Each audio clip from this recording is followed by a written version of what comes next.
asifiwe, wasikilizaji wetu wote wa Juda Radio pamoja na watazamaji wetu wale mnaendelea kutufuatilia kupitia JTV. Tunataka kusema asante kwa kuchagua kutazama runinga ya JTV, na ninaamini kabisa kwamba hii kipindi na kupata ukiwa kwa afya nzuri na kwamba Mungu anaendelea kukujalia na kukusaidia. Kwa kweli masiku tunayoishi ni masiku hauwezi kusimama pasipo msaada wake Mungu. Na kwa hiyo naamini kabisa kwamba umechagua kutazama runinga hii ili ukaweze kutiwa moyo na ukaweze kumjua Mungu kwa zaidi na zaidi. Pia wasikilizaji wetu wale mko kwa mitandao za kijamii, tunataka kusema asante pia kwa kuchagua kufuatilia hizi vipindi. Mungu awabariki sana na sana na sana. Tumerudi tena kwa kipindi kingine ya Chambua Maandiko. Ni kipindi inayokuja kwetu kila mara moja kwa juma, na pia inarudiwa kupitia hii runinga ya JTV. Na tunashukuru Mungu sana kwa sababu zile rafa tunazipokea kutoka kwenu. Tunashukuru Mungu sana kwa sababu ya wengi wanapiga simu hata wakati kipindi inaendelea, na wanasema tunabarikiwa, watumishi wa Mungu wanasema tunatiwa moyo, na kuna mengi hata wanachangia kwa yale sisi tunasema. Tunataka kusema asanteni. Mungu awabariki sana. Wacha tukaendelee hivyo, tukaendelee kutuma text messages. Unaweza kutuma message kupitia Juda Radio kwa hiyo nambari ya Juda Radio 0713999333. Unaweza kutuma message kwa TV ya JTV, na unaweza tumia hiyo nambari 0713999444. Yeah, that is for the JTV. Unaweza kutuma harafa, unaweza pia kuchangia kwa sehemu yote ile kwa hii conversation, na ninajua utaendelea kuwa baraka kwetu kama vile Mungu anatujalia kuwa baraka kwako. Wapendwa wasikilizaji, watazamaji wetu wote, majina yangu ni Apostle Pamela B. Namshukuru Mungu sana kunijalia kwa hii kipindi. Ningependa pia nikaweze kumlisha mtumishi wa Mungu mwenzangu tulie naye leo, ili na yeye akaweze kujitambulisha, mkaweze kumjua, mjue majina zake, pia na mkaweze kujua kanisa ama mahala anahudumu. Karibu sana mtumishi wa Mungu. Asante sana mtumishi wa Mungu. Karibu mtazamaji wa JTV na karibu msikilizaji wa Juda Radio. Asante kwa sababu ya nafasi ambayo umechukua kwa ajili ya hiki kipindi cha Chambua Maandiko. Majina yangu ni Pastor Samuel Bonuke, kutoka kanisa la Christ Prophetic and Healing Ministry, iko mji wa Nairobi Tasia Embakasi. So tunapoendelea, ninaamini kwamba kuna lile Mungu anataka tusome, kuna lile Mungu anataka tulifuate, na kuna lile Mungu anataka tulitende ili kusudi mapenzi yake yatimie juu ya maisha yetu na nyakati hizi ambazo tuko. So karibu na tubarikiwe pamoja. Asante sana Pastor Samuel. Wasikilizaji watazamaji wetu, tungependa tu tukaweze kuangalia neno hili, lakini kabla hatujaingia kwa hii Chambua Maandiko ya siku ya leo, tutakuwa tunasoma kitabu cha Isaia 6 chapter 6. Hayo ndio tunachambua leo. Lakini wasikilizaji watazamaji wetu, kabla hatujaenda kuingia kwa hili neno, wacha nikaweze kufungua kipindi chetu kupitia maombi. Wacha tuombe. Baba mtakatifu, tunakushukuru. Asante Bwana, ni kwa maana Mungu wewe ni mwanzilishi wa yote yaliyo mema ndani ya maisha yetu. Na tunakushukuru hata kwa kipindi hii Baba, unapoingia kwa mwanzo Baba utatuelekeza mpaka tamati. Na ndivyo tunaomba uwepo wako Roho Mtakatifu ukaweze kushika ulimi zetu. Bwana ukazitumie zikafanyike kalamu ya mwandishi mustadi. Na Bwana ukaandike neno lako kwa mioyo ya watu wako. Wacha neno hili Bwana likakuje kwa ufunuo mpya. Wacha tukaweze kukuona kwa ufunuo mwingine. Tunakushukuru Roho Mtakatifu, ni kwa maana Bwana unapotuelekeza Bwana unatupeleka mahala pa pumziko. Mahala Mungu tunaona amani. Mahala Mungu tunaona kusaidika. Ninakushukuru kwa kila msikilizaji, kila mtazamaji. Wacha mkono wako ikawe juu ya kila moja. Kwa jina lako Yesu Kristo tumeomba na pia tukaamini. Amen.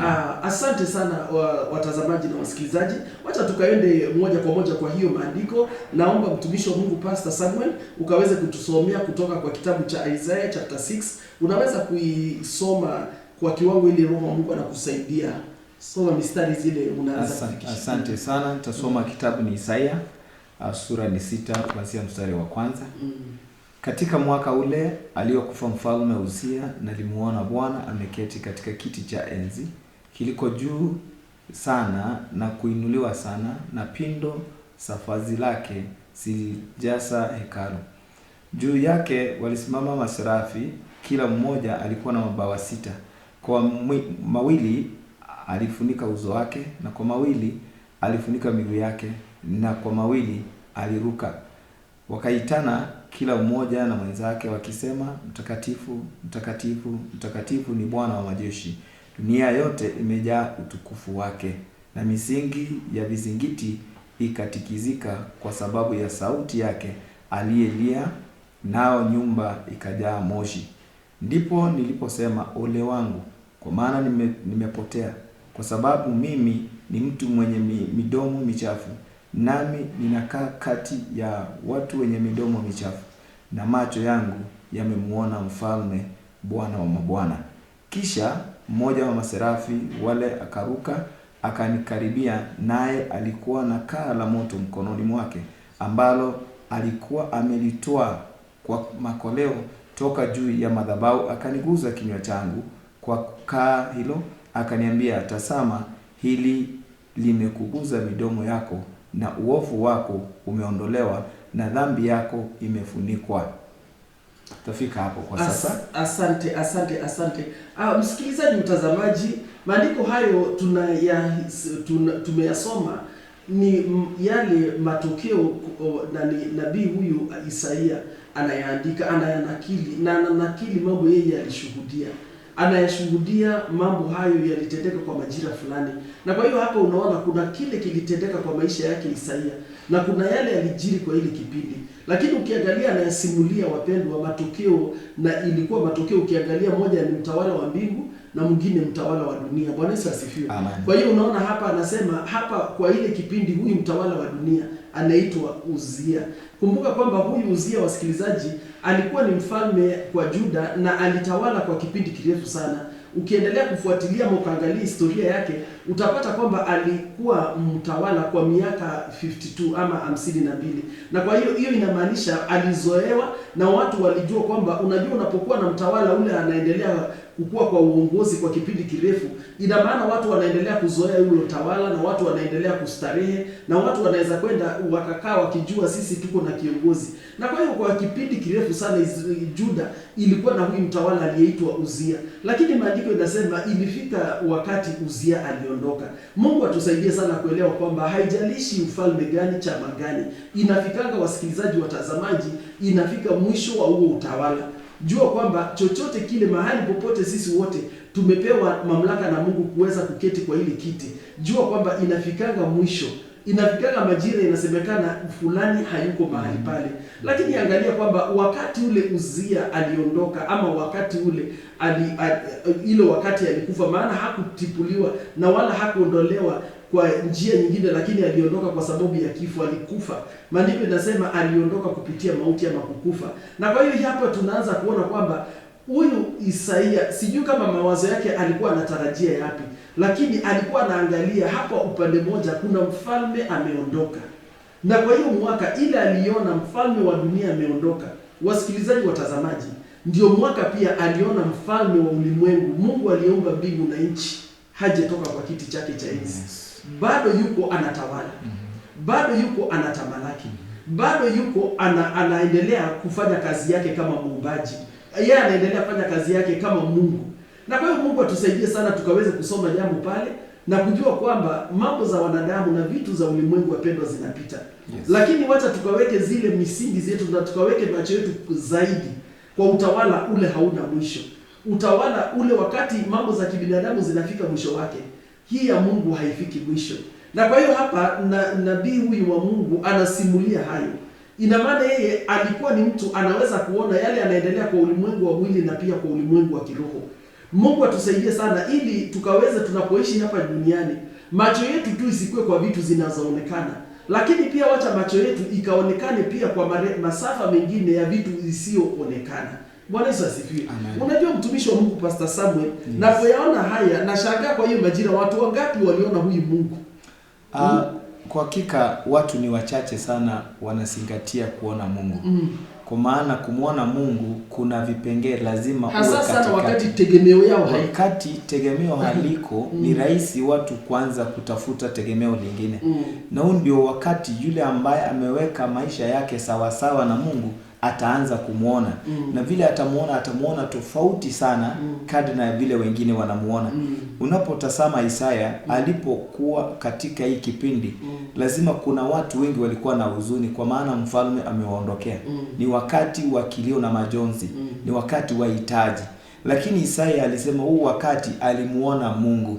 Na alipomuona Mungu, yeye kabla aweze kuambia watu kile ameona, aliweza yeye mwenyewe kujihurumia kwa vile alikuwa.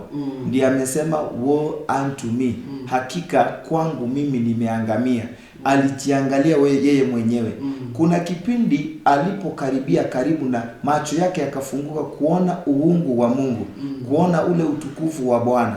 Yeye mwenyewe alijiona mwenye dhambi, na kuona watu wote waliokuwa karibu na yeye ni kwamba ni wenye dhambi. Na alipotazama na kunena ole wangu, hakusema ole wako, alisema ole wangu. Yeye alijihubiria kwanza. Kile ambacho kinahitajika kwa wengine alitazama akaona kinahitajika kwake. Unapotazama Isaya alikuwa bado kuanzia sura ya 1, 2, 3 hata 5 alikuwa bado yaendelea kuhubiria watu. Lakini kwa kipindi alipomuona Mungu vile alivyo, ni sura ya 6, hapo ndio aliona hata yeye hajakamilika. Alisema ole wangu, nimemuona Mungu na midomo yangu ni michafu. Tukiangalia vizuri wapendwa, midomo michafu husababishwa na roho iliyo chafu. Maana Yesu alisema out of the abundance of the heart is what the mouth speaks. Na midomo inazungumza wingi wa yale yaliyo rohoni. Moyo wa mtu unapochafuka, ukweli midomo yake itakuwa michafu. Kile anachonena kinatoka kwa moyo wake. Kwa hivyo maneno na matamshi yake yalionekana yako machafu na midomo yake ikaonekana kuwa ni michafu. Lakini kinachonifurahisha, alijirudia mwenyewe akasema ole wangu, nitaangamia maana midomo yangu ni michafu na nimemkaribia Bwana. Hakika mpendwa, kadri unavyomkaribia Bwana ndivyo unavyoendelea kuona uchafu wako ulivyo na kuendelea kutubu na zaidi. Kama hauko karibu na mwangaza, ni vigumu sana kuona uchafu uliokushikilia. Na unapokaribia Bwana, umekaribia mwangaza na nuru ya Bwana, ndivyo unaendelea kuona uchafu ambao umekushikilia na ukajitoa. Na uchafu wa dhambi kujitoa ni toba. Hakuna njia wala namna nyingine ya kujitoa. Hapo ndio alipojiona yeye ni mwenye dhambi, na katikati yake mashauriano waliokuwa nayo na watu wengine ni yanajaa dhambi. Na kwa wakati akasema ole wangu, yamaanisha nastahili kwanza mimi nisamehewe kabla nitangaze msamaha kwa wengine. Amen. Amen. Asante sana Pastor Samuel. Wasikilizaji, watazamaji, kumbuka kwamba kipindi ni Chambua Maandiko, na kuna vile mtumishi wa Mungu amesimua na akaifunua hiyo neno, lakini ningependa tu nikaweze kurudi nyuma kidogo, tukaweze kuangazia na kuelewa kwamba wasikilizaji, wakati tunafika mwisho na wakati ile kitu tulitazamia imeisha, wacha Mungu atusaidie kuelewa kwamba mambo ya ulimwengu inaishanga, kazi inaishanga, kweli. Jua kwamba biashara inaishanga. Jua kwamba ile mahali ulikuwa unategemea, jua inafikaga mwisho wake.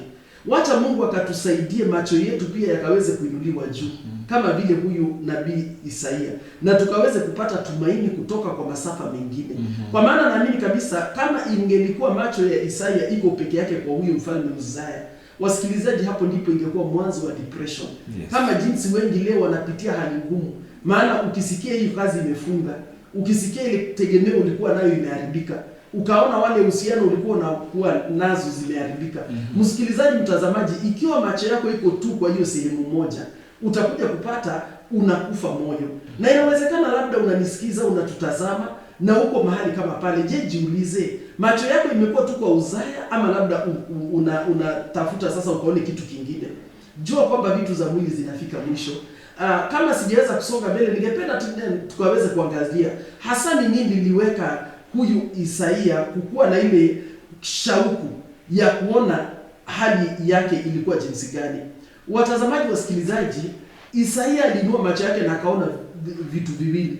Moja, alimuona Mungu, kisha akawaona wale serafi wale walikuwa karibu naye Mungu.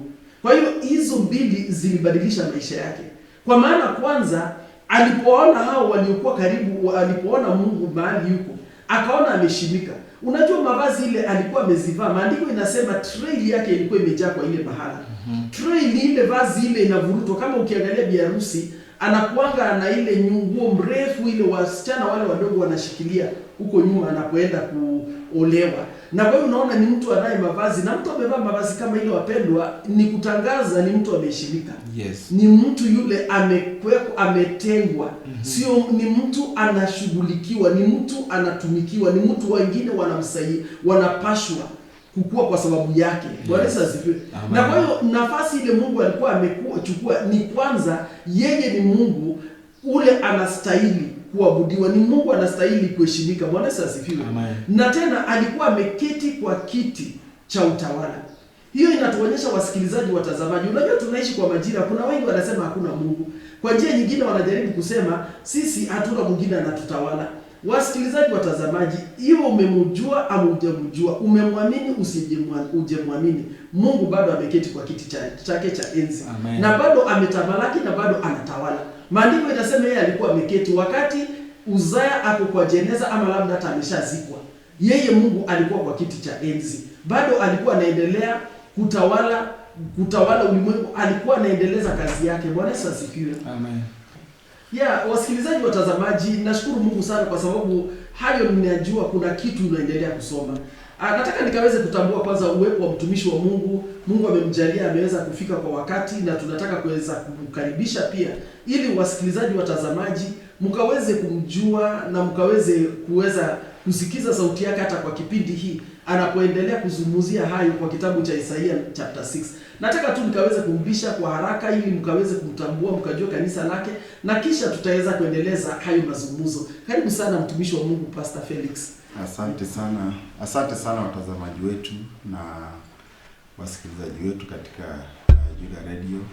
Na shukuru Mungu kwa wakati huu, manake yeye huwa na sababu na kila jambo. Nashukuru Mungu sana kwa ajili ya wakati ambao ametupa. Kwa majina naitwa Pastor Felix Misigo. Kanisa ni True Love Evangelical Ministry, nipate pale Imara Daima.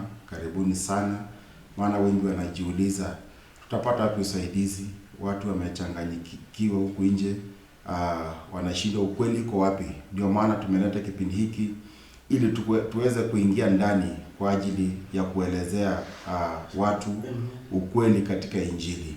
Kwa hivyo tunapoendelea na kipindi hiki, ninajua kwamba mtajifunza mengi katika Isaya 6, manake ni wakati ambapo Mungu anataka kujidhihirisha, na Mungu ako na sababu. Ukiangalia vizuri sana, Isaya 6 inaongelelea kuhusu Uzia ambayo pia alikuwa ameteuliwa na Mungu, na ilikuwa watu wote wa Israeli walikuwa wote in agreement ya kwamba Uzia ndiye atachukua zamu kutoka kwa baba yake, na ikawa ya kwamba wakati amechukua, yeye ndiye atafanya kazi ya Bwana na ataendeleza. Na Mungu alimpenda sana Uzia. Mungu alimpenda zaidi na watu wakampenda zaidi. Kupendwa pia naona kuna shida katika kupendwa zaidi. Ukipendwa zaidi, kuna kakitu kanaingia ndani. Kwa hivyo unapoona watu wanakupenda zaidi, kuna kakitu ambacho unatakana ujizuie sana, ambayo inaitwa pride. Kujipenda zaidi, ambayo inaitwa kiburi. Kiburi inakuja inaingilia mahali. Na kiburi kiingilia mahali, unapata ya kwamba kuna mahali ambapo utakosea. Maana yake kiburi lazima kutafanya kitu ambacho kitakuja kinyume na mapenzi ya Mungu. Yes. Mungu anapokuita anakuanga na lengo fulani katika maisha ya kila mwanadamu. Mungu anapokuteua anakuanga na ujumbe fulani, anakuanga na azimio fulani kwamba kupitia kwa mtu huyu atafanya mimi nijulikane na mimi watu wanijua kwamba mimi ni Mungu. Kwa sababu unapomuomba Mungu, yule mtu anapomuomba Mungu, Mungu msikiza naye hufanya mapenzi yake kulingana vile Mungu anahitaji. So kings, wakati kings wanachaguliwa, kings and priests have different purposes ambazo Mungu hutekeleza kupitia kwao. So if umechaguliwa kama king, kuna majukumu ambayo Mungu hukupatia. Kama umechaguliwa kama priest, kuna majukumu ambayo Mungu hukupatia. Na Mungu anapokupa haya majukumu, huwa anaangalia vizuri sana, anajua huyu mtu ametoshea na huyu mwingine ametoshea kuwa priest. Kwa hivyo unapochaguliwa ujue kwamba kuna boundaries, kuna limitations ambazo Mungu anataka. If you go beyond the limitations, mnaanza kukosana na Mungu. Na especially chunga sana usikosane na Mungu zaidi ipite kiasi, kwa sababu Mungu atakutapika. Na kisha kutapika utajipata uko mahali pabaya. Kwa hivyo karibuni sana tunapoendelea kuchambua maandiko haya, na najua kwamba sisi sote tunaenda kujifunza jambo moja ama lingine tunapoendelea. Asante sana mtumishi wa Mungu Pastor Felix. Tunashukuru Mungu sana kwa sababu ya uwepo wako mahala hapa, na ninaamini wasikilizaji, watazamaji kuna mambo mengi sana tutaweza kuendelea kusoma ama kuyajua. Kumbuka hayo tumeyasikiza ama tumeendelea kuyachambua. Tunatoka kwa kitabu ile inatoka kwa kitabu cha Isaia ama nabii Isaiah chapter 6, na tumeanza kwa ule mstari wa kwanza. Na wasikilizaji watazamaji, tukaona hapa kuna utawala mbili, kulikuwa na ile Uzaya na kuna ya Mungu, na tukasema kwamba kuna vile mwanadamu anafikaga mwisho, kazi ya mwili inafikaga mwisho, na maisha ya Uzaya ilifika mwisho na akaondoka. Lakini tukaweza kutambua kwamba nabii Isaia macho yake haikubaki tu kwa kaburi, yeye macho yake pia aliinua juu, na maandiko inasema akaona Mungu ule hatoki kwa utawala wake. Na wasikilizaji, tukasema kwamba huyu Mungu ameketi kwa kiti cha enzi, na huyu Mungu amesheshimika vile ako na vile mahali amekaa, yeye hayuko na haraka kuenda mahali ama kukimbia mahali popote. Yeye ni Mungu wa kuhudumiwa, maana yeye ni mtawala, yeye ndiye alikuwa mwanzo tena hako mpaka mwisho. Na wakati mambo za mwili zinafika mwisho, wasikilizaji wetu, tunatambua kwamba mambo za Mungu yeye haondoki kwa kiti cha utawala ama kwa kiti chake cha enzi. Kwa hiyo nataka nikaweze kuendeleza hayo tukiwa tunatambua yale tumeyasema. Kumbuka kwamba tumeangalia ni yapi hasa yalimsukuma huyu nabii Isaia hata akaweze kukiri yeye ni mtu wa mdomo mchafu na pia anakaa katikati ya watu wadogo wa mdomo wachafu. Tukasema wasikilizaji, Isaia aliangalia kwa masafa mengine, akaona Mungu aliye mtakatifu, na huyu Mungu ameketi kwa mazingira mtakatifu, na akaona wale wanamhudumia Mungu ni watu wa aina gani ama malaika aina gani. Maandiko inasema wasikilizaji kwamba walikuwa ni maserafi, na maandiko inasema walikuwa na zile mabawa 6.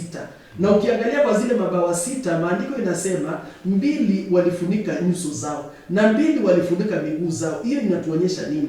Kwamba hapa unaona watu ama unaona malaika wakiwa kwa zile hali ya kuabudu. Unawaona watu wale wanakaa hawataki, wamesimama mbele za Mungu wakiwa wameficha zile viungo vyao kwa njia ya kumheshimu Mungu na kumwabudu Mungu. Kwa hiyo unaona kwa zile mabawa 6 hao malaika walitumia upande mkubwa kwa kumwabudu. Haleluya. Amen. Lakini ukiangalia zile mabawa 2 ndio walitumia kuzunguka ama kufly. Na kwa hiyo hapo unaona walitumia sehemu kidogo kufanya kazi, wakatumia sehemu kubwa ya viungo vyao kumwabudu Mungu. Na ninataka kuamini wasikilizaji watazamaji wetu kwamba na sisi tukaona yale Isaiah aliona. Inawezekana alijiuliza, mimi kama nabii wa Mungu, sehemu kiasi gani kwa maisha yangu ninamwabudu Mungu jinsi hii? Sehemu kiasi gani, vitu ngapi kwa maisha yangu ninamwabudu Mungu? Kwa maana wakati mwingine ukiangalia utapata kwamba hata maisha yako, mwili wako mwenyewe, hakuna sehemu pale umepatia Mungu. Unakuja unapata labda ni sadaka tu unamtolea kama maabudu. Lakini unaona sehemu kubwa wasikilizaji kwa hao maserafi walizitumia kuabudu Mungu. Na kwa sehemu kidogo sana walitumia kwa kazi. Na mara nyingi sana kama wanadamu tunataka kufanya kazi badala ya kuabudu zaidi. Haleluya. Tunataka kuonekana tukitumia nguvu zaidi badala ya kujisilimisha mbele zake. Kukua kwa uwepo wake, tukiwa tumeinama mbele zake, tukiwa tunamwabudu. Na ninaamini hayo Isaiah alipoyaona akawa anajiangalia na akaanza kuona kweli ole wangu. Wasikilizaji, tena aliwaangalia hao serafi na hao ni malaika, na aliwaona wakiwa wanasema mtakatifu, mtakatifu, mtakatifu. Hawakukuwa anamwambia Mungu aliyekuwa kwa kiti cha enzi. Maandiko inasema walikuwa wanaambiana. Hiyo ina maana walikuwa wanasaidiana kujua kwamba hapa tuko ni pahali patakatifu. Na unashangaa hapa Isaiah alipokuwa anaona hayo, labda akajiuliza, je, mimi nimetangazia kiasi gani Israeli habari ya utakatifu wa Mungu? Je, nimekuwa nikishirikisha watu kiasi gani waje kwa Mungu mtakatifu? Je, nimefunua utakatifu wa Mungu hata kwa maisha yangu? Je, nimefika mahali gani ile watu waweze kujua huyu Mungu ni mtakatifu? Wasikilizaji, nabii Isaia alipofika pale akaona hana mambo tena ya kusema. Jua wakati unakuja kwa uwepo wa utakatifu, hapo ndipo udhaifu inakuwa dhahiri. Unajua wakati kitu ikiwa nyeusi, hata ikiwa ni kadunde kadogo kama kaa, kwa mwangaza mkali ina stand out. Na ninaamini watumishi wa Mungu, kuna vile tunaendelea kwa maibada kwa makanisa, but we are not seeing the God who is holy. Hatuoni kwamba yule ametamalaki mahali pale kanisani ni Mungu anapashwa kuwa mtakatifu, ni Mungu mtakatifu. na kwamba mazingara yake na wale wanamhudumia kwa utukufu wake na kwa utawala wake na kwa kiti chake cha enzi wanatambua hayo. Yes. Na ninaamini kabisa Pastor Samuel, hii ilichangia. Ndio ukiangalia he observed. Sehemu ya kwanza he was looking, na alikuwa anasikiza. Na alipoyaona yale anaendelea around God. Yes. And when he understood that, walisema mara tatu na wanaambiana, si wanamwambia Mungu. They were acknowledging who was sitting on the throne. Yes. Na walipokuwa wanaambiana, Isaiah naamini alikuwa anachungulia na angalia. Na labda akajiuliza, sisi kwa hekalu la Mungu hapa duniani, mahali tumeinua madhabahu na tukasema Mungu yuko hapa. What do we do around that place, servant of God? Tukiangalia katika kitabu hiki cha Isaya, kuna mambo hujitokeza wazi. Wakati mfalme amekufa ambaye alikuwa ni tegemeo la wengi, na yeye alikuwa yuaongoza vitani, ni yeye, mambo ya vyakula ni yeye, mambo ya progress ni yeye.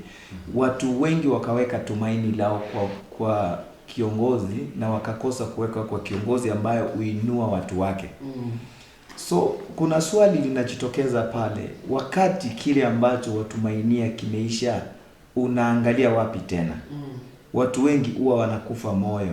Walakini huu ndio wakati watu wengi tunastahili tumwangalie Mungu, kwa sababu tunapofika mwisho Mungu ana mwanzo mwema. Bwana asifiwe. Wakati huu kuna kile kilitendeka. Isaya alipoyainua macho aliona mbingu imemfungukia. Na ilipomfungukia, tumaini la kwanza aliona Mungu akiwa ameketi.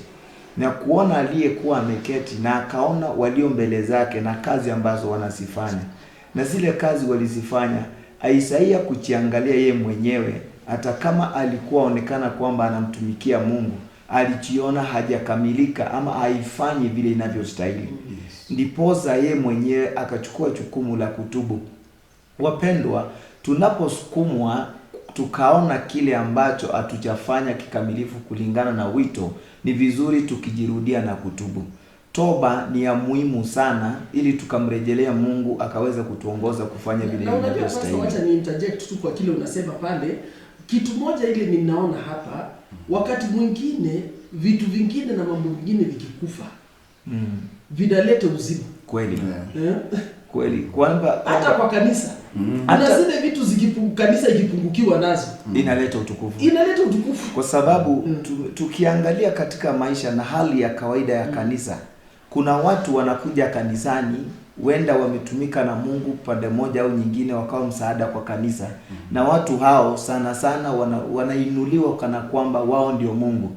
Wachungaji na viongozi huwa wanasahau ni Mungu alileta mtu kama huyu kwa sababu fulani atimize jambo fulani. Lakini kwa sababu ya vile kusimama kwao katika jamii, kanisa tunasahau wengi, na kuanza ni kama ibada zinakuwa ni za hao watu kuliko ibada iwe ni ya Mungu. Wakati huo huo kuna watu Mungu atatoa hata kwa kanisa, na ukapata mchungaji ni kama anadidimia, kwa sababu wale aliona ni wa muhimu kwa maisha yake kwamba wameondoka, wameenda makanisa mengine, wengine wamepotea, hawaonekani tena. Lakini ushauri ni kwamba kuna wale wataondoka ili tumaini lako liwe kwa Mungu na umuone yeye. Yeye ambaye alikuita wewe, yeye ambaye alikupa jukumu la kufanya, si Mungu ameshindwa. Tusiwe short sighted.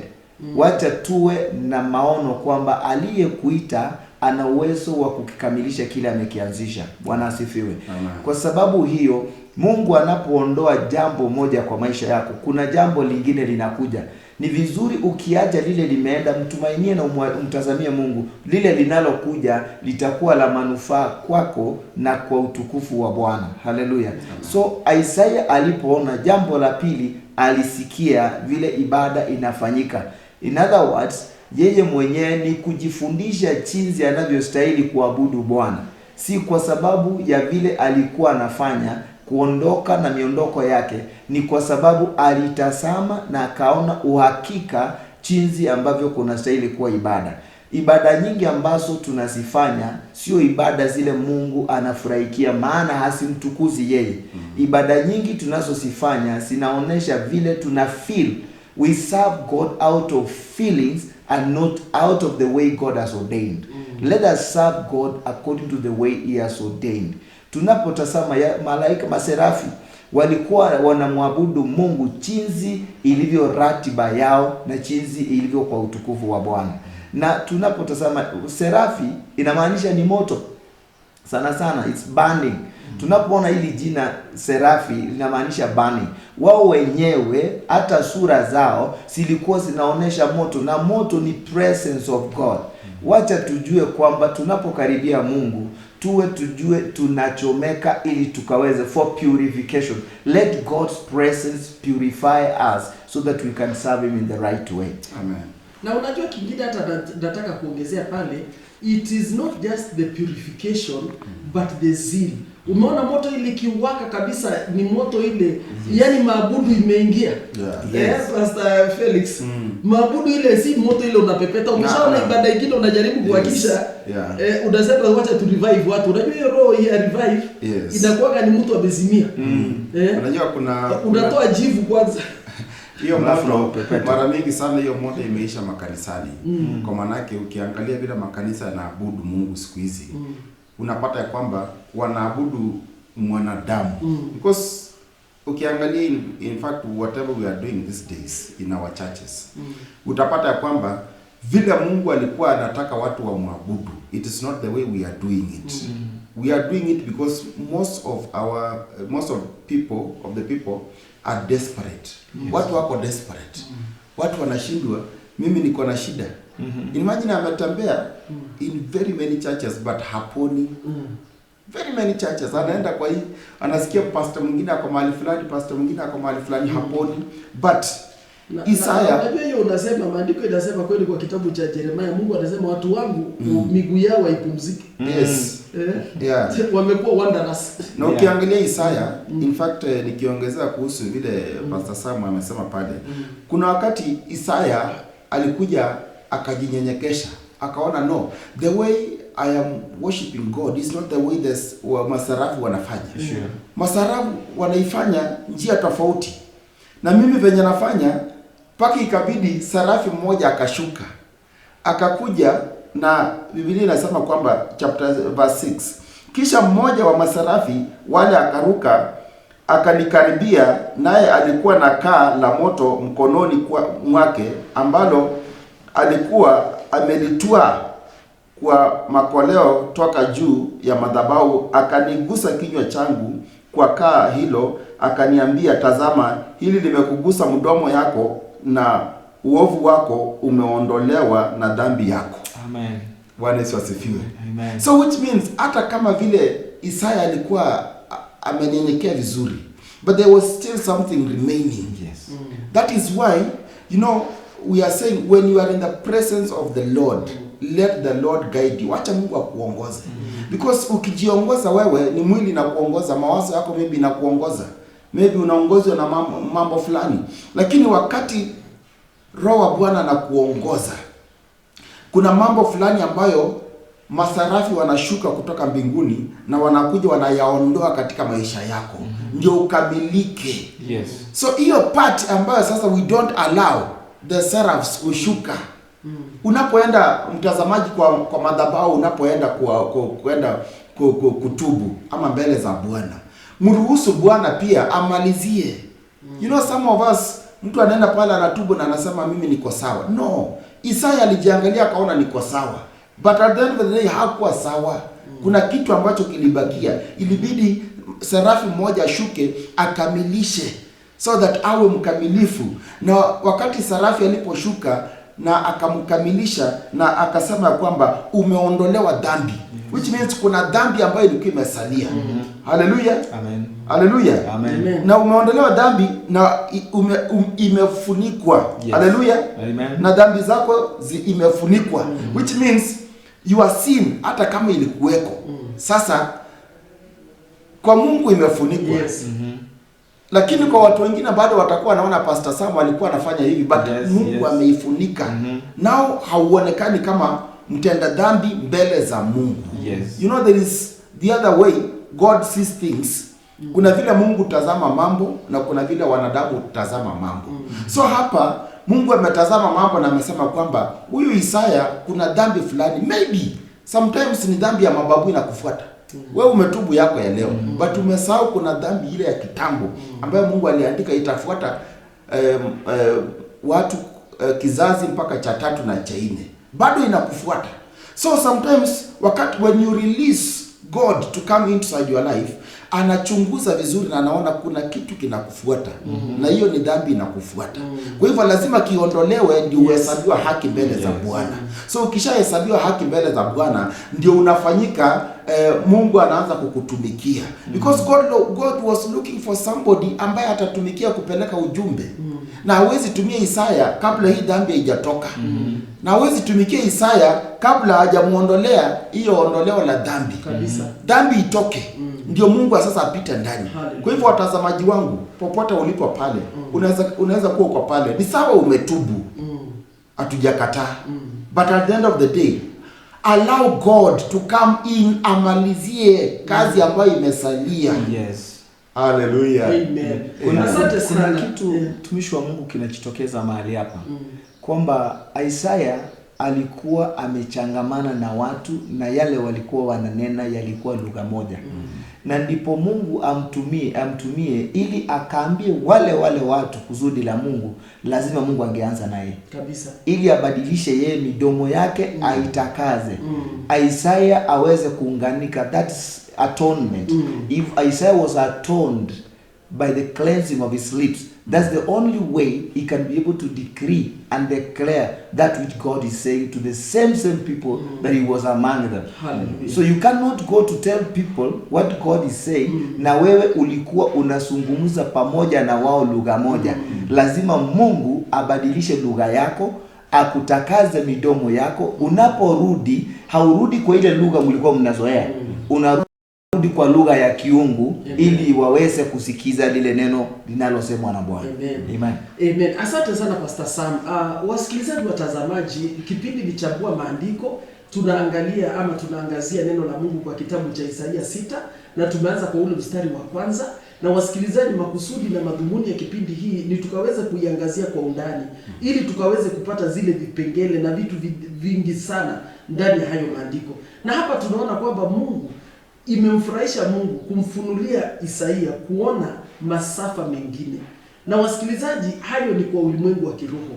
Na kwa hiyo hapa tunaona nabii huyu anapewa kuona yale yanaendelea kwa kiti cha enzi. Na Mungu anamsaidia kuelewa vile yeye anaabudiwa. Na ana matokeo ya kumwabudu Mungu kwa jinsi ile. Ukiangalia hapa maandiko inatuonyesha kwamba wale walimwabudu walimtambua kama mtakatifu. Kwa hiyo hapa inahitajika na sisi tukaweze kumtambua Mungu kama mtakatifu. If we are going to get the same results. Kwa sababu hapa anaonyesha kwamba waliomwabudu hawakukuwa ni makaa ile imepoa ama jivu. Walikuwa ni moto inawaka, walikuwa maserafi. They were alive.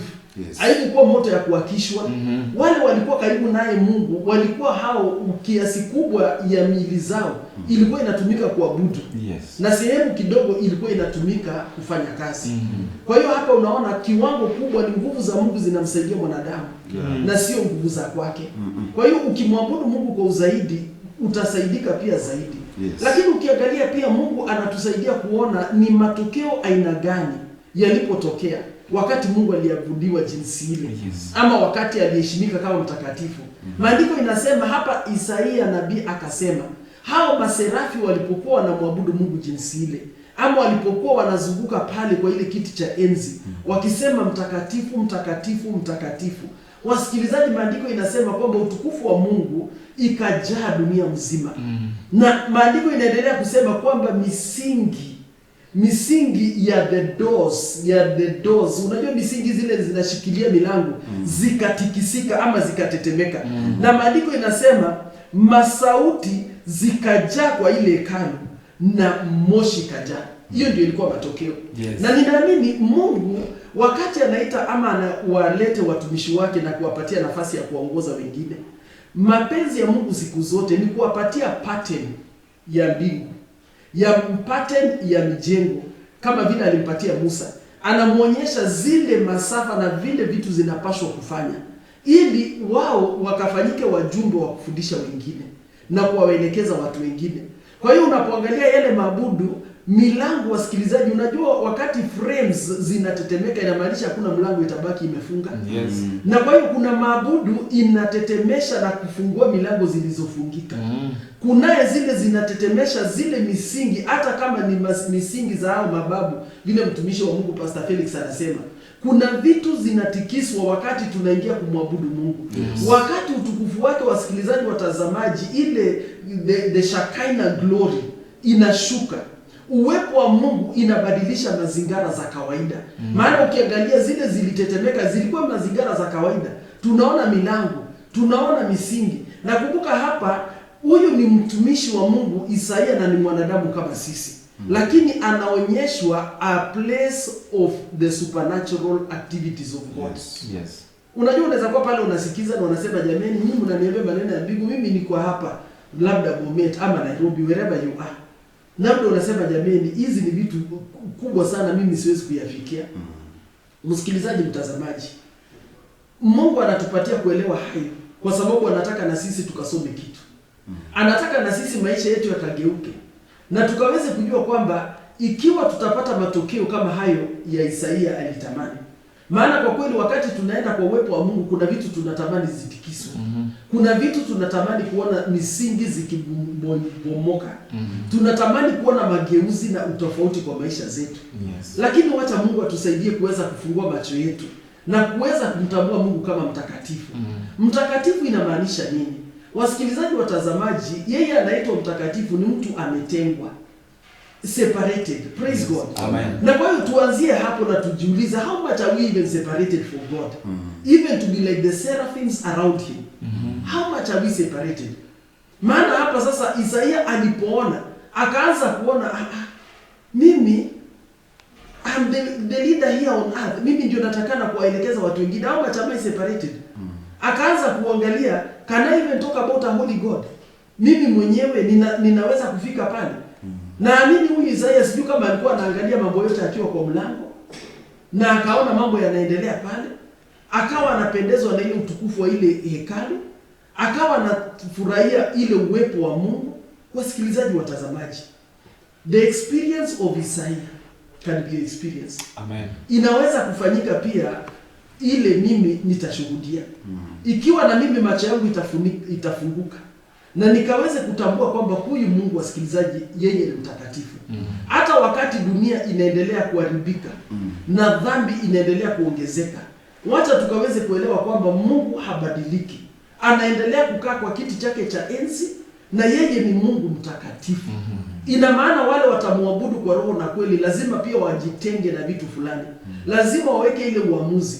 Na ninashukuru Mungu sana kwa sababu Isaia, wasikilizaji, alipoyaona tu ibada ile ilikuwa inaendelea, wapendwa, hakuambiwa okoka, hakuambiwa badilika.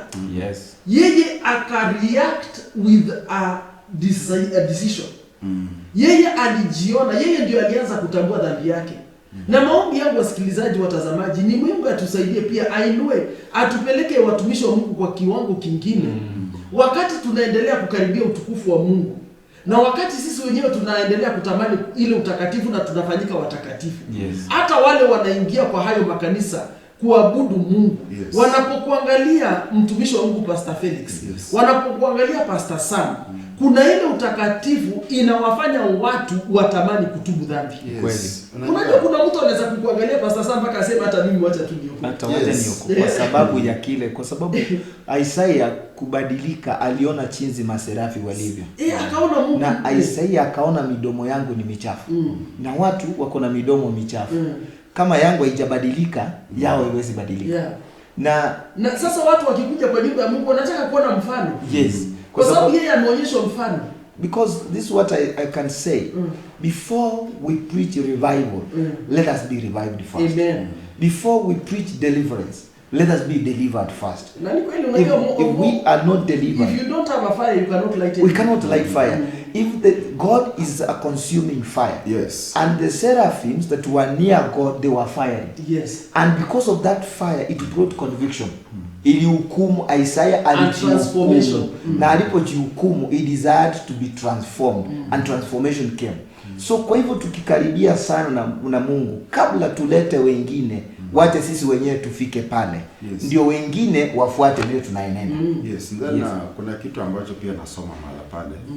Naona kwamba kwa sababu naposoma mstari wa 8, naona kwamba kisha nikaisikia sauti ya Bwana. Which means before then Isaya hakuwa anasikia sauti. Yes. Manake kinywa chake kilikuwa amezoea kuongea na watu wengine.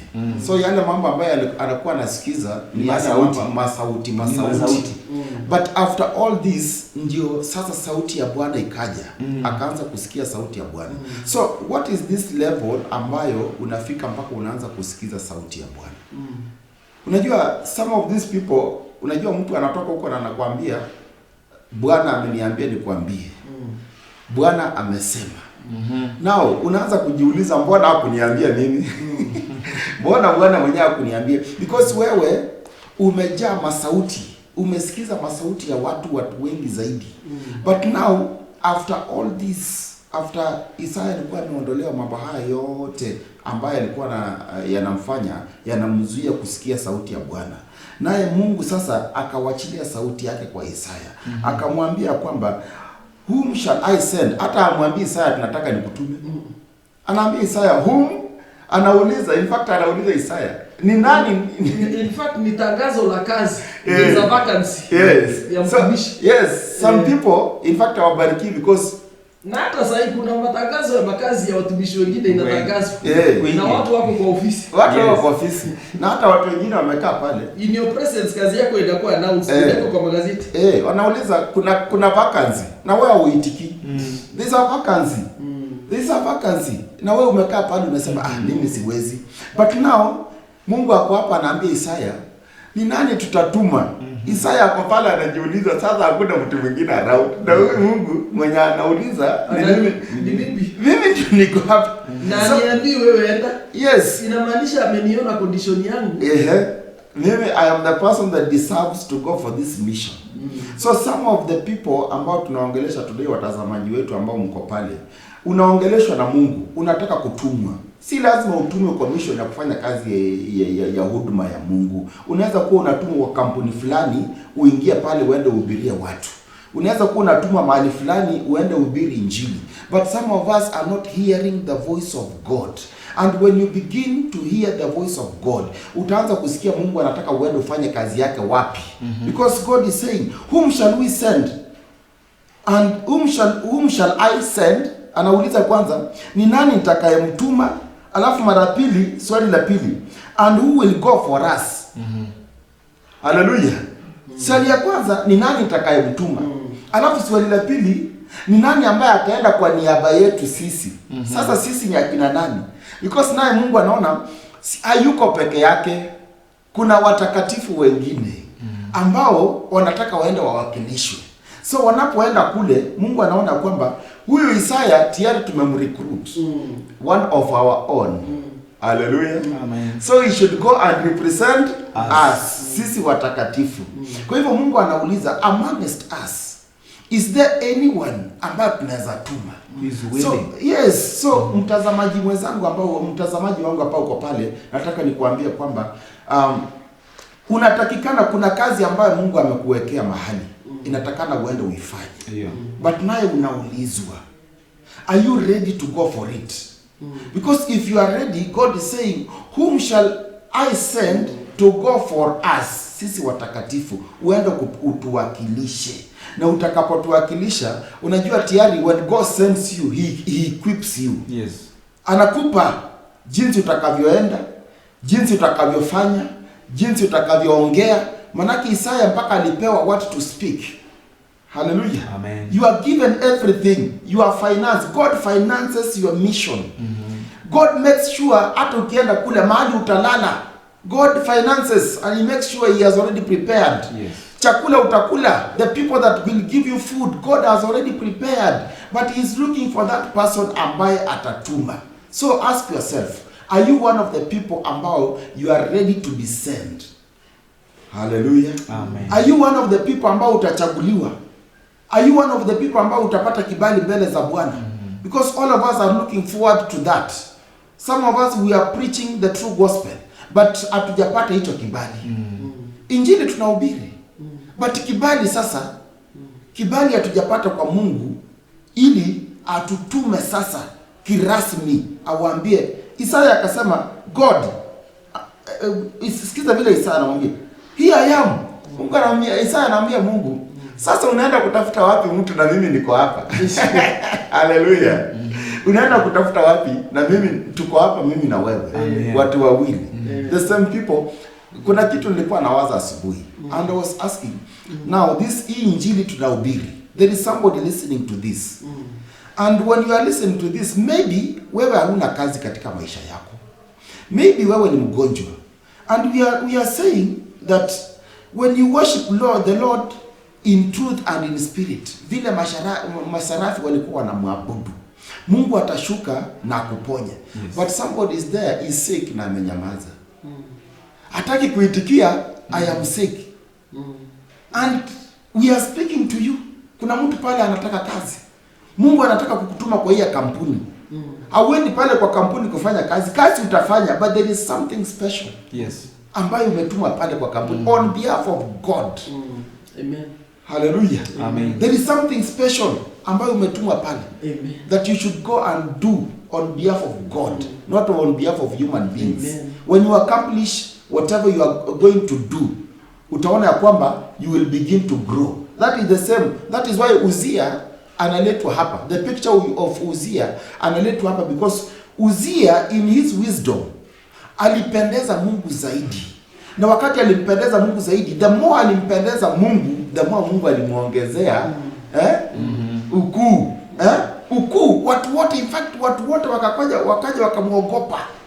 Hata pale unafanya kwa kampuni, hata pale ambapo unafanya, anywhere that, even where you live, God can make you great. Ukiendelea kuingia zaidi ndani kumwabudu Mungu kwa undani kabisa. Yes. God will make you great. Watu wataanza kuja na kuuliza, kwani wewe Mungu wako ni mgani na wetu ni mgani? Because they will see the way you worship is not the way they are doing it. Yes. Vile unafanya mambo, wewe unaifanya mambo kiutakatifu. And they see the results. Na wanaona matokeo. Na wanataka kujua wewe unaabudu aje venye sisi hatufanyi. Yes. You will begin to be one of the vessels ambayo Mungu anataka kutumikia, kuelezea watu wengine kwamba mkifanya mambo hivi mtasikizwa na Mungu. Yes. Hallelujah. Hallelujah. So kuna jambo ninaloliona mahala pale ni kuwa willing. God is not calling you because you are qualified. God is calling the willing heart so he can qualify it. It's God who qualifies. Wakati Isaiah alikuja hakuwa amekamilika. Lakini alipokuwa willing na akaja na akajiona vile yako. Kumbuka Isaiah ndio yule ameandika come and let us reason together. Yes. Katika Isaiah 1:28. Yeye ndio aliandika, na kuandika hivyo ni ile sauti alisikia Mungu akimuita njoo tusikizane, njoo tusemezane. Na aliposemezana akabadilishwa. So he was writing exactly out of his own experience. He was writing to you and me, let us reason, come and let us reason together. Na wakati alipokuja na akasemezana, alipobadilika na Mungu alipoitana mtu wa kutuma, alisema I'm here. Kwa sababu kile aliona there is need. Kuna uhitaji ambalo linastahili mtu aende akalifanye. Na hilo uhitaji ni mimi nimeliona. Mpendwa, unayenisikiza, unayenitazama, tazama ya kwamba kuna jambo ambalo ni wewe utalikamilisha. Je, uko tayari kulikamilisha? Utakapojitolea, ile willingness, utakapokubali. Na maandiko yanasema ukikubali na uyatende, si wewe utatenda mengi, ni Mungu anatenda kupitia kwako. Kwa sababu inji ambayo Isaiah anatumwa inaonekana ni inji iko blind. Ni watu hawaoni ngao wana macho. Na ni wengi, hata Isaiah kabla aone Mungu kama mwanadamu wa kawaida anasema amemuona Mungu kwa sababu ya yale anatenda. Lakini alipomuona Mungu macho yalifunguka zaidi ya kawaida. There are realms, there are levels that as a person and as a leader we need to climb those levels, so that tukiambia watu yale tumekutana nayo, wacha yawe ni kweli, hakika tumekutana nayo. In those levels, not everybody. Kuna hatua zingine si kila mtu ataona. Kuna hatua zingine si kila mtu atasikia sauti iliyoko pale. Na kuna hatua zingine sio kila mtu atastahimili. Wacha zile hatua tutakapopanda na tustahimili na tuweze kusisikiza zile sauti ama ile sauti ya Bwana vizuri, very clear, na tukaweze kuyaona yale yanatendeka, ni rahisi kuwa washahidi, tushuhudie wengine yale tumeona, yale tumesikia na yale ambayo yametendeka kwetu. Wengi wasije wakashuhudia yale wanafikiria, tusije tukanena yale tunafikiria. Kuna watu wanamwabudu Mungu ama wanatenda kazi ya Mungu kwa mawazo yao. Kazi ya Mungu ikitendwa kwa mawazo ya mwanadamu haifanyiki kiungu. Kazi ya Mungu ni kazi ya kiroho, na yufanyika kiroho, maana Mungu mwenyewe ni roho. Amen. Amen. Asante sana Pastor Sam. Wasikilizaji, watazamaji wetu, tuko kwa kipindi cha Chambua Maandiko na tunaendelea kuangazia neno kwa kitabu cha Isaia chapter 6. Na Mungu anaendelea kutusaidia. Ninaamini kabisa unaendelea kujengeka kiroho na kuna mambo mengi sana unaendelea kuyajua. Na kwa hiyo hapa tunajifundisha na tunaelewa kwamba kuna viwango, wasikilizaji, watazamaji. Na kabla hata sijaweza kwenda sana, ukiangalia huo mstari, wakati huyo Isaia anazungumzia habari ya ole wake, anajililia. Wasikilizaji, tukimwangalia Isaia kwa undani sana, tunaona huyu ni mtumishi wa Mungu, lakini hajaona ile kinasa au masarafu wameona. Amewasikia wale wanasema Mungu ni mtakatifu, lakini hapa yeye anamtambua Mungu kama mfalme. Tena anamtambua kama Bwana wa majeshi. Bwana Yesu asifiwe. Na kwa hiyo hapa ukimwangalia nabii huyu Isaia, wasikilizaji, bado ile ghadhabu yake haijaondolewa ama ile dhambi yake haijaondolewa. And many times when we are in a certain place where we have still not dealt with our sin, where we have not still dealt with our weaknesses, ile mambo ziko ndani yetu bado zinaendelea kutukalia. Wasikilizaji, watazamaji, tutamwona Mungu tu kama mfalme wa kutupatia vitu, na Mungu wa majeshi wa kutupigania. Bwana Yesu asifiwe. Na kwa hiyo hatutamuona kama ni Mungu ule tunapaswa kufanya zaidi. Maana wale maserafi walimuona kama mtakatifu, lakini yeye alimuona kama mfalme. Na maandiko inasema akamuona mfalme, akasema mimi sasa mimi nimeisha, maana nimemuona mfalme na nimeona Bwana wa majeshi. Wasikilizaji, watazamaji, ni nani unamuona leo? Wakati unaingia kwa nyumba ya Mungu, how do you see God? How do you perceive God? Yes. Kwa maana mpaka mahali pale, wasikilizaji, watazamaji, huyu Isaia alikuwa anasikia sauti ya hao malaika na alikuwa amesikia anaongea yeye mwenyewe, lakini mpaka pale Mungu hakuwa ameongea na yeye. Maandiko inasema, wasikilizaji, wakati aliakiri hai, kumbuka hayo ni maushuhuda amesema kwa kinywa chake. Akasema hali yangu ni jinsi hii. Mimi nina hii udhaifu. Msikilizaji, maandiko inasema kwamba utakapokiri, when you confess your sins, he shall be quick to forgive you. Amen. Mara nyingine huwa tunafikiri tukiziwazia ni kuziconfess. Yes. Maandiko inasema confess your sins. Yes. Ni vizuri sana wakati unajitambua wewe ni nani. Wasikilizaji, watazamaji, maandiko inasema wakati ule malaika aling'ang'ana na Yakobo, maandiko inasema kwamba kabla hajabadilisha jina lake alimuuliza, wewe ni nani? Yakobo akasema, mimi ni Yakobo. Hiyo inamaanisha mimi ni mtapeli. Mimi ni huyo mdanganyifu. Mimi ni huyo mtu ninaibia watu. Mimi ni huyo msharati. Wasikilizaji, watazamaji, Mungu habadilishi mtu yule ajejijua kwanza yeye ni nani. Mtu ajetambua udhaifu wake. Yes. Mtu aweze kujielewa. Unatusikiza leo kwa JTV. Wasikilizaji, makusudi ya kipindi hii inakuja kwako. Hata tunapochambua maandiko haya, sio tu ukamuone Isaia, lakini ukajione kama Isaia wa leo. Yes. Ukajione kama mtu anahitaji rehema za Mungu. Ukaone kwamba na wewe leo ndio unahitaji mguzo wa Mungu. Jua kwamba huyu alikuwa ni mwanadamu na aliguzwa na ile anga ya juu. Malaika walimhudumia. Wasikilizaji, Roho Mtakatifu yupo pamoja nasi. Sasa yeye pia ni moto, na anaweza kubadilisha hali yako, anaweza kuondoa udhaifu wako. Maandiko inasema ule moto, malaika wale walishika ile moto na wakushika na mikono yao, inaonyesha ilikuwa inawaka kabisa. They held it in tongues, in those tongues, na wakazilete. na wakaziunganisha kwa the place ile kulikuwa na weakness. Hiyo inamaanisha kwamba Isaia alikuwa amesema ni hapa. Yes. Alikubali kabisa na akasema ni hapa. Kwa zile siku za Elijah, maandiko inasema wakati ule shoka uliangukia ndani ya maji. Mtumishi wa Mungu aliuliza, je, imeangukia wapi nionyeshe? Ni hapa. Ni mzuri mtu aweze kujua ameangukia wapi. Mtu akajua shida yake iko wapi. Bwana Yesu asifiwe. Maneno ya kujumulisha na unajua hali yako iko wapi. Bwana Yesu asifiwe. Ambia Mungu ni hapa. Mwambie mimi shida yangu ni hapa. Haleluya. Kwa sababu moto haikupelekwa kwa mguu. Ilipelekwa hapo. Mahali kulikuwa na udhaifu, hapo ndipo wasikilizaji. Yes. Ile moto, makaa ya moto inayowaka. Iliwekwa pale. Inaenda inawaka. Na hakupiga nduru na kusema inanichoma. Ninaamini ile ghadhabu ya uzito wa dhambi ilikuwa imemlemea huyu Isaia kiasi ile aliona uponyaji ni bora. Na wakati mwingine tunahitaji kufika wakati wa kukubali uponyaji, wasikilizaji, hata kama inaonekana ni mzito. Yes. Hata wakati inaonekana kutugharimu. Unajua inagharimu wakati mwingine ukaende mbele ya mchungaji na umwambie, jamani, mimi nimekuwa msharati.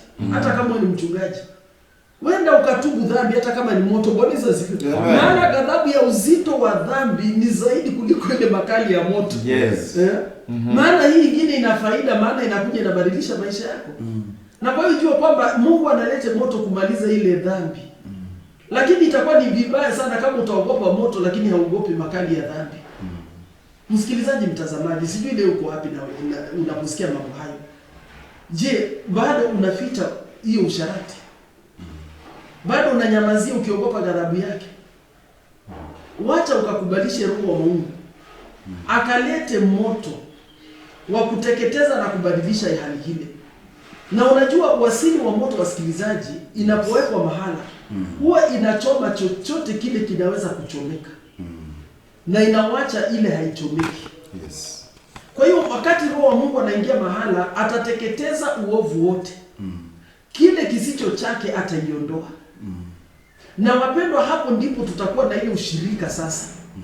Ndio unaona maandiko inasema baada ya hayo kutendeka ndipo Isaia kwa mara ya kwanza akasikia sauti ya Mungu.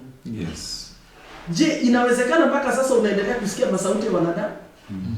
Na unaendelea tu kusikia masauti ya malaika ukifikiri ni Mungu? Jua kwamba Mungu wakati mwingine anaweza kuonekana, malaika wako katikati yetu. Bwana Yesu asifiwe. Amen. Nabii yule mzee alishiriki na akasema mimi nimeambiwa na malaika. Maandiko, wasikilizaji, inasema kwa kitabu cha Isaia kwa kitabu cha Exodus 33. Mungu anasema agano lile nilimpatia Abrahamu. Agano nilimpa Isaka na Yakobo. Musa, nataka uambie wana wa Israeli kwamba nataka kulitekeleza. Lakini mimi Mungu sitakuja nanyi. Kwa nini? Watu hao ni watu wa shingo ngumu. Lakini Musa, nitawapatia malaika wangu akawatangulie mbele. Wasikilizaji, kuna watu wanatanguliwa na malaika. Lakini Mungu hatembei na wao kwa sababu ni watu wa shingo ngumu. Hawajikubali kuitikia kama hivi na nabii Isaia ameitikia.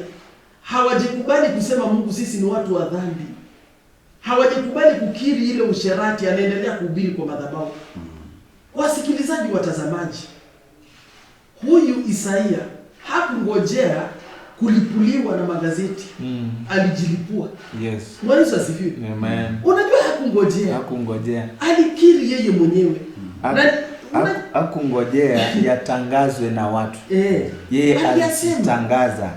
Na ndio uweze kupata msamaha ni wewe ukiri kwa kinywa chako. Na ninaamini hii inashirikisha toba ya kweli. Yes. Unajua inawezekana watazamaji wengi hatutubu toba ili inampendeza Mungu kwa sababu bado tuko kwa ile masafa ya kusema kama nilikukosea Mungu, kama nilifanya usherati, kama mimi nilidanganya. Hiyo inaonyesha bado haujakubali. Ni kama unasurutishwa. You are being compelled. You have not acknowledged that I did this. Kuna utofauti kubwa sana. Kwa sababu mtu yule, unajua kuna hadithi inasema kwa habari za bwana moja, kulikuwa na watu walikuwa wameshikwa na unajua vile watu wanaweza kusongwa watu wengi. Wakapelekwa gorogoroni. Na wakawa sasa ni watu wanataka kuhesabiwa hatia ya zile makosa walifanya.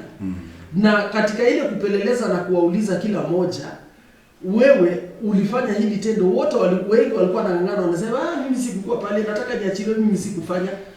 Na wengi waliendelea kushuhudia na kusema mimi sikufanya. Wasikilizaji, katikati ya watu karibu 100, karibu wote walikataa. Lakini kuna bwana mmoja, wakati yule msimamizi alipomfikia yeye, ule bwana alikuwa ameinamisha kichwa na alikuwa amevunjika moyo, anaangalia chini. Yule bwana akamuuliza, je, niambie, hata wewe hauna hatia? Yeye ule bwana akazungumza akiwa uso wake imeangalia chini, akasema la. Akasema, mimi niko na hatia kubwa sana. Mambo hayo mimi niliyatenda. Mimi ninastahili ghadhabu yote ya makosa yangu.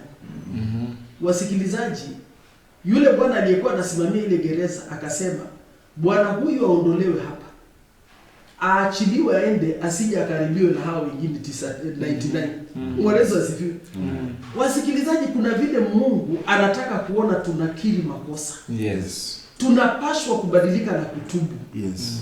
Unajua kanuni ya Walawi kulingana na maandiko, kitabu chile cha Walawi, nataka tuweze kuangazia hii vizuri kwa sababu this is the cancer in the church. Yes. And repentance. Yes. Not acknowledging the sin. Na mapenzi ya Mungu ni yale yaliendelea kwa hekalu lile la juu, linapaswa kuendelea kwa hekalu la chini. Yes. Kitabu cha Walawi, wacha tukaweze kuangalia hiyo kwa habari za Walawi 13. Maandiko inasema kwa kitabu cha Walawi, msikiliza, sinataka ukatege sikio sana ukasikia hayo. Kitabu cha Walawi, kitabu cha Leviticus chapter 13 na kutoka mstari wa 9, maandiko inasema, when a skin disease develops on a person, he is to be brought to the priest. The priest will examine him.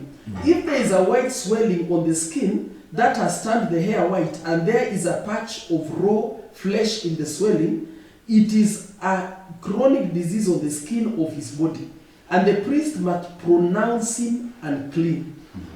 He need not quarantine him, for he is unclean. Verse 12. But if the skin disease breaks out completely over the skin, so that it covers all the skin of the infected person, from his head to his feet, so that as far as the priest can see, verse 13, the priest will look, and if the skin disease has covered his entire body, he is to pronounce the infected person clean. Since he has turned totally white, he is clean. Nataka tukaweze kutambua kitu, hivi ndivyo dhambi ilivyo. The sin is compared to leprosy. Yes. Na maandiko inasema mtu akiwa leprous ama akiwa na hiyo inaitwa nini, ukoma analetwa mbele za kuhani. Na maandiko inasema ikiwa hiyo ukoma iko tu kwa kasehemu kadogo kwa mwili, huyo mtu atangazwe kwamba yeye ako mgonjwa. Atengwe na wengine. Yes. Lakini huyu anayepatikana ngozi yake kila mahali, ukoma imejaa sehemu zote, huyu mtu atangazwe kwamba yeye ni msafi. Yes. Hiyo inatufundisha nini, wasikilizaji, watazamaji? Kuna watu wanakuja mbele za Mungu na wao wanatetea maisha yao. Wanasema mimi sina shida, sehemu nina shida peke yake ni hapa. Mimi problem yangu tu ni kasehemu kadogo. Lakini kuna wengine wanakuja na kusema Mungu ni rehemu, mimi ni mwenye dhambi. Amekubali makosa kwa utimilifu. Wasikilizaji, wale wanaachiliwa na kusamehewa na Mungu ni hao wamekubali kwamba hao ni wakosaji na kwamba wamepatikana na ile dhambi. Hawajetetea na kwanza kusema sehemu yangu ilikuwa tu hii, sehemu hiyo nyingine ilikuwa ya fulani. Wamekubali. Umeshaona kuna wakati unapatana na hali na unauliza ni nani amefanya hii, unapata fulani ndio alifanya nifanye. Yaani bado anakubali, anachukua sehemu, a patch of leprosy. Yes. Hayuko in complete confession. Ako kama vile Adam uko wapi? Badala ya Adam kukubali kwamba Mungu niko uchi maana nimekosa kukutii, anatafuta kusema mimi hata kama nimekosa kukutii si kwa sababu yangu, ni kwa sababu ya Eve. Yes. Kwa hiyo hii dhambi tunachangiana. Unaona? It's a blame game. It's a blame game. Lakini kuna mtu anachukua ghadhabu yote, leprosy imejaa kila mahali. Yes. Nikiongezea hapo kwa leprosy because napelekwa hapa kwa 2 Chronicles chapter 26. Yes. Because unajua Uzia, after Uzia kukufa ndio tunakuja kwa Isaiah chapter 6. Yeah. But Uzia before akufe in 2 Chronicles mambo ya Walawi 26.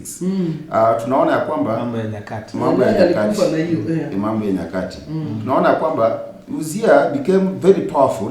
His pride led to his downfall. Alikuja akakuwa na nguvu na ikaonekana kwamba akakuwa mtu ambaye asikizi mtu yoyote. Na verse 17 nasema kwamba he went and burned incense to the altar. Mwenyewe alisema sasa sihitaji sasa msaada ya makuhani. Mimi nitaenda mwenyewe, sitaki tena makuhani. Yes. Naye ukiangalia 17 inasema kwamba Azia kuhani Azaria, si Azia, kuna Azia na Azaria. Azaria ndiye alikuwa kuhani mkuu. Kwa hivyo Azaria akaingia nyuma yake na pamoja naye makuhani 80 wa Bwana mashujaa. So wao makuhani wakakuja nyuma akasema Uzia si ametaka kufanya kazi yetu. Basi wacha afanye. Hao wakarudi nyuma, lakini walikaa nyuma akasema wacha tuone ni nini anafanya. Wakati alikaa nyuma wakamzuia Uzia mfalme, wakamwambia, lakini walimuonya, wakamwambia si haki yako Uzia kumfukuzia Bwana uvumba, ila ni haki ya makuhani. Sio haki yako Uzia kufukiza. Hiyo sio kazi yako tafadhali. Wewe ni umepewa ufalme. Sisi tumepewa madhabahu. Huwezi toka kwa madhabahu ukuje hapa ujifanyie mwenyewe. Hii ni kazi yetu. So wakati walimuonya waliofanya hivyo ili wafukuzie uvumba, toka katika patakatifu kwa kuwa umekosa. Wakamwambia toka mahali patakatifu kwa sababu umekosa. Haleluya. Na wakati walimweleza hivyo, wala haitakuwa heshima yako kutoka kwa Bwana Mungu. Akagadhibika Uzia, naye alikuwa na checheto mkononi na kufukizia uvumba, naye hapo alipogadhabikia makuhani ukamtokea ukoma. Sasa unaona? Ukoma ukamtokea ghafla. Kwa sababu makuhani wanamwambia hii si kazi yako, na yeye anajilazimisha, nimesema mimi. Unajua hiyo sasa, mtumishi wa Mungu, yes, ni jinsi vile mtu anafikiri atatoa dhambi yake. Mtu anafikiri ataweza kujigomboa kwa nguvu zake. Mtu anafikiri ataweza kufanya sacrifice yake. Wasikilizaji, watazamaji, ukuhani ni kutoka kwa Kristo. Yes. Yesu ndiye kuhani mkuu. Na ni yeye peke yake amelipia gharama, na pia peke yake ndiye anaweza kuondoa dhambi zetu. Yes. Na kwa hiyo kupitia huyu mtumishi wa Mungu ama huyu aliyekuwa mfalme Uzia, alikuwa ni mtu anawakilisha watu wengi sana. Wanafikiri watafika kwa utakatifu na watabadilisha maisha yao pasipo Mungu. Wasikilizaji, ukoma haitoki namna ile. Ni kwa maana huyu alifikiri ataweza kujitakasa akabadilisha maisha yake. Haiwezekani. Tunahitaji kukubali ukuhani. Yes. Na tukaweze kusaliti amri zile za wale wa kuhani. Nataka kushukuru Mungu sana kwa sababu ya watazamaji wetu, wasikilizaji wetu wote wale mmeendelea kutufuatilia. Nataka tu tukaweze kusema zile parting shots kwa jinsi Roho wa Mungu anatusaidia. Alafu kisha tutaweza kufunga hii kipindi. Nataka tena na watumishi wa Mungu wakaweze kujijulisha tena majina zao wanapotoa parting shots, pia na watupatie majina na makanisa. Wasikilizaji wetu, wacha tuendelee kidogo tunaenda kufika tamati. Amen. Karibu sana Pastor Felix. Amen. Nashukuru sana watazamaji wetu na wasikilizaji katika kipindi hiki. Kwa majina bado sijabadilisha, ni Pastor Felix Misigo, True Love Evangelical Ministry kama kanisa ambalo linahudumu ndani, na niko pale Imara Daima. Langu tu la mwisho ni kwamba wapendwa, mjua kwamba Mungu akona vile alivyopanga mambo yake. Hakuna mtu alichagua mahali alizaliwa. Wewe ulizaliwa vile ulizaliwa, penye ulizaliwa, mahali Mungu alichagua utazaliwa. Hakuna mtu, Mungu, kila mtu amepangiwa kazi yake. Na tunapokaa siku ya leo ujue kwamba kuna mahali ambapo Mungu ametenga ambapo panaitwa patakatifu pake. Na utakatifu lazima uheshimiwe. Tusipoheshimu utakatifu wa Bwana tutakuja kuangamia. Tusipoheshimu watakatifu wa Bwana tutakuja kuangamia. Tusipoheshimu sauti ya Bwana tutakuja kuangamia. Tuwe kama Isaya, tusikize sauti ya Bwana. Sometimes holiness is separating yourself from others. Uende ukae na Mungu wako mahali, usikie Mungu anasema nini juu yako. Na utakaposikia Mungu anasema nini juu yako, utajua mwelekeo ambao inatakana uchukue sasa wewe as an individual to respond towards what God is communicating to you.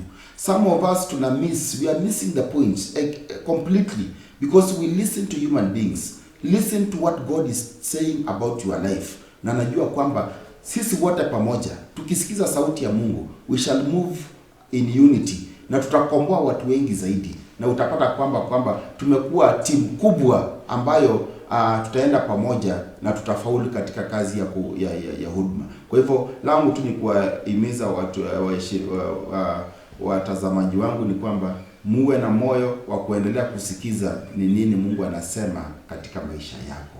Barikiweni sana. Mpendwa mtazamaji na msikizaji wa Juda Radio na JTV, ni tumaini langu kwamba Mungu anazidi kunena pamoja naye. Kwa majina ni Pastor Samuel Bunuke kutoka Embakazi Tazia. Kanisa ni Christ Prophetic and Healing Church. Ukija mara pale tutabarikiwa pamoja. Mpendwa, Isaya alitazama na akaona Mungu. Na alipoona Mungu alijiona hitaji lake. Na Mungu akamshughulikia kupitia kwa maserafi. Na aliposhughulikiwa, Isaya aliweza kukubali kutumwa, maana Bwana aliuliza tumtume nani. Na wakati Mungu amekubadilisha, ukweli ni kwamba anakutuma ukawakilisha mbingu. Maandiko yanatuambia sisi tunawakilisha mbingu. We are the ambassadors here on earth. Then kuna jambo ambalo liko mahala pale, ni kwamba Mungu alimwambia enenda ukawaambie. In other words, kile utawaambia ni kile umesikiza. Kama hatujaweza kuja mbele za Bwana tukazemezana naye, hakika hatutakuwa tumesikiza. Na kama hatutasikia, ujumbe tutakaopeleka sio ule tumetumwa. Wacha tujitakaze mbele za Bwana. Tunapotakazwa na Bwana mwenyewe, hakika ni kwamba ujumbe tutabeba na kwenda kuunena utakuwa na heavenly backup na ushindi wa Bwana utaonekana. Barikiwa na Bwana akutendee mema. Amen. Amen. Asanteni sana watumishi wa Mungu, Pastor Felix, Pastor Sam. Watazamaji wetu, tunataka kushukuru Mungu pia kwa ajili ya kila mmoja wenu kwa kuendelea kufuatia kipindi hii ya Chambua Maandiko, na ninataka kuamini kwamba maisha yako na mahala umefika kuna sehemu Mungu amekujalia na kuna mambo umeyatambua na umeyajua. Lakini nataka tu nikaweze kusema kwa ufupi, angalia kwamba hapa ilipendeza Mungu kumfunulia nabii huyu Isaia mtumishi wake kuona maabudu kwa kiwango kingine. Wasikilizaji, hii ni heshima kubwa. Wakati Mungu anatusaidia kuelewa yeye ni mtakatifu na kuweza kuelewa ibada ile inalete na kubadilisha mazingira ni ibada ina gani. Wasikilizaji, hapa Mungu alikuwa ameketi kwa kiti chake cha enzi, wakati hawa maserafi waliokuwa na moto mkali walikuwa wanatangaza utakatifu wake. Wasikilizaji wetu, ninaamini kwamba na sisi tukiweza kuyaiga hayo na kutangaza utakatifu wa Mungu na kuweza kujua tutamkaribia tukiwa sisi watakatifu. Wasikilizaji, kumbuka kwamba Isaia alikuwa tu anaangalia, lakini wale wengine walikuwa wanaendelea kuabudu. Wale wengine walikuwa wanaendelea kuonekana kutumika karibu na Mungu. Na ninaamini kabisa hivyo ndivyo itakuwa kwako na mimi, ikiwa tutakubali na sisi tukafanyika kama wale maserafi. Tukakuwe ni watu tunawaka kwa moto wa Roho Mtakatifu. Wasikilizaji, tukawe ni watu tunatambua kwamba Mungu yeye ni mtakatifu, na wale watamtumikia na wale watamwabudu watakuwa ni watakatifu. Wasikilizaji, watazamaji, jua kwamba utakatifu ni jambo la ndani. Ni jambo la ndani. Kumbuka hapa nabii Isaia alijiona, akasema ole wangu mtu wa kinywa kichafu. Na tukatambua kwamba kinywa kichafu kinatokea wapi? Wasikilizaji, yaliyo moyoni. Kwa kujawa kwa moyo ndipo mdomo itaongea. Na kwa hiyo yaliyo ndani ya Isaia ndio yalikuwa makosa. Na kwa hiyo hapa jua kwamba utakatifu ni yapi yaliyo ndani yako. Mungu mtakatifu anaangalia nia ya mawazo, nia ya matendo. madhumuni na makusudi yako ya kutenda yale unatenda hasa ni nini na kusukuma. Mungu anaangalia sababu yako ya kufanya kile unafanya, hata iwe ni sadaka, hata iwe ni kwenda Jumapili kanisani. Wasikilizaji, watazamaji, Mungu anamhesabu mtu aliye mtakatifu kwamba ndani ya moyo wake hakuna dosari, ndani ya moyo wake hakuna hila. Malengo yake na makusudi yake ya kuyatenda yale anayatenda kwa moyo msafi. Kumbuka vile alimwambia nabii ule Samueli kwamba wanadamu wanaangalia nje, lakini mimi Mungu naangalia ndani ya moyo. Msikilizaji, mtazamaji, yale yalikuwa kwa kinywa cha Isaia ilikuwa tu inashirikisha kwamba hakukuwa na mwabudu Mungu kwa utakatifu. Ndani ya moyo wake hakukuwa na ule utakatifu, lakini hapo Mungu akamsaidia na akamfunulia. Sijui kwako leo utasema hii kipindi imekusaidia jinsi gani. Sijui kama unaweza kusema hali yako pia itageuka. Sijui kama unataka kubadilisha sasa mazingira kwa jinsi unamwabudu huyu Mungu. Na msikilizaji, jinsi unasimama mbele yake. Kumbuka maandiko inasema milango yalitikisika, misingi yalitikisika. Ni mambo gani unataka yabadilike kwa mazingira yako? Ni mambo yake, msikilizaji, mtazamaji, ungetaka kuona yakigeuka? Mambo mengine sio kupitia maombi tu. Mengine ni kulingana na vile tutamwabudu Mungu. Mengine ni vile tutaenda mbele zake. Wasikilizaji, watazamaji, maisha hii ya Isaia ilibadilika wakati alisikia sasa maserafu wanasema, kwa sababu moto hii imeguza kinywa chako, uovu wote imeondolewa kwako. Msikilizaji, je, umefika mahali kama pale? Ile Roho Mtakatifu amekujalia ukaweza kujijua na ukajielewa, na ule moto wa Roho Mtakatifu ikateketeza na kuharibu uovu wote kwa maisha yako. Nataka tu nikaweze kumalizia hapo nikiwa nasema kazi ni kwako. Je, utaanza sasa kumsikiza Mungu? Je, maisha yako itabadilika kama vile ilibadilika ya Isaia?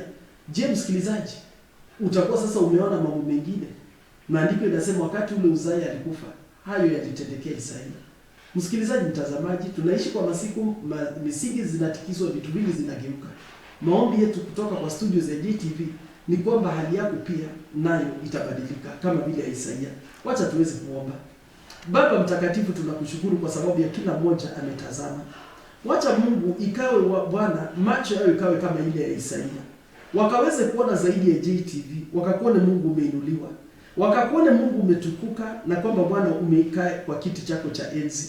Hata wakati Mungu anaangalia biashara zao zimefunga, wengine Mungu hali zao zimesoroteka. Baba, wengine wanatutazamia uhusiano zao zimeporomoka.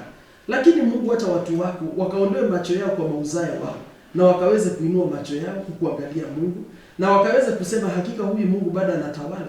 Hata wakati hali yangu imegeuka, yeye Mungu hajabadilika. Baba, ninaomba wakaweze kufungua macho pia, wakaweze kuona jinsi unaabudiwa, na kwamba wewe ni Mungu mtakatifu, na wanaokaribia wewe Mungu ni watakatifu pia. Ni watu wanakuabudu kwa moto, wanakuabudu Baba wakiwa naziri, wanakuabudu kwa roho na kweli. Tusaidie Baba, ili hata tunapofika tamati ya hii kipindi, kuwe na watu wanasema nataka kukua kama wale serafi. Kuwe na watu wanasema tunatangaza utukufu wa Mungu. Tunapohubiri Injili tunatangaza utakatifu wake. Tunatangaza utakatifu wake. Asante Baba, kwa maana umesema utukufu ulijaa kwa hekalu na ikatanda kwa dunia mzima. Wacha na sasa Bwana utukufu wako ukaenee. Tunakushukuru ni kwa maana umetupa neno hili ukiwa na kusudi ya kubadilisha maisha yetu. Nasi Bwana tunasema asante. Wacha leo ukawapate wengi wale wameitikia wito, kwa maana umewabadilisha. Na wakasema ndio Bwana, tutume, tutaenda. Asante Mungu ni kwa maana umewaandaa tena ukawatayarisha. Wacha kipindi hii Bwana ikaondoke ikiwa ikisema kuna watu wamegeuzwa na kuna watu wamebarikiwa na Mungu. Tunakushukuru Roho wa Mungu kutujalia na kutuongoza. Kwa jina lako Yesu Kristo tumeomba na pia tukaamini. Amen. Amen. Wasikilizaji, watazamaji, tunashukuru Mungu sana kwa kukaa kwa kipindi hiki. Tumekuwa na mtumishi wa Mungu Pastor Sam, na pia tumekuwa na mtumishi wa Mungu Pastor Felix, na ninaamini mpaka wakati mwingine Mungu atatujalia tukawe pamoja kwa kipindi hii cha Chagua Maandiko. Naamini umechagua maandiko. Mpaka wakati mwingine, wasikilizaji, watazamaji, Mungu awabariki sana na watende mema. Shalom. Shalom.